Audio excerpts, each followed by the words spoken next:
আসসালামু আলাইকুম ওরহমতুল্লাহি ওবরকাতুহ। রসুল সাল্লাল্লাহু আলাইহি ওয়াসাল্লাম বলেছেন,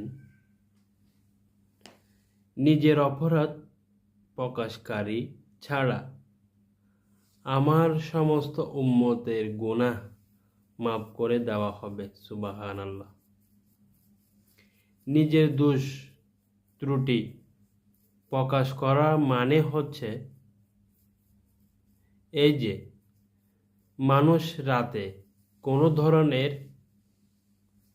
অপরাধজনিত কাজ করে, তারপর সকাল হয় আর তার পালনকর্তা সেটা লুকায়িত রাখেন। এরপর সে বলে, হে অমুক, গত রাত্রে আমি এই কাজটি করেছি।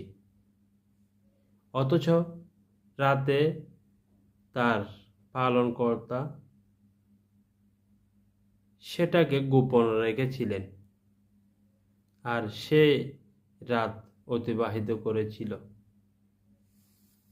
কিন্তু সকালে সে তার পালনকর্তা গোপনীয় বিষয়টি উন্মোচন করে দেয়।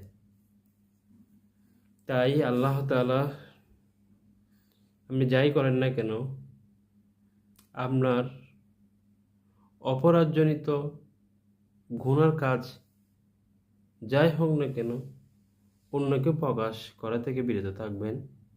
কেননা আপনি গুনাহ করছেন, আল্লাহ তাআলার কাছে আপনি ক্ষমা চাইয়ে নেবেন, আল্লাহ তাআলা ক্ষমা করে দিবেন।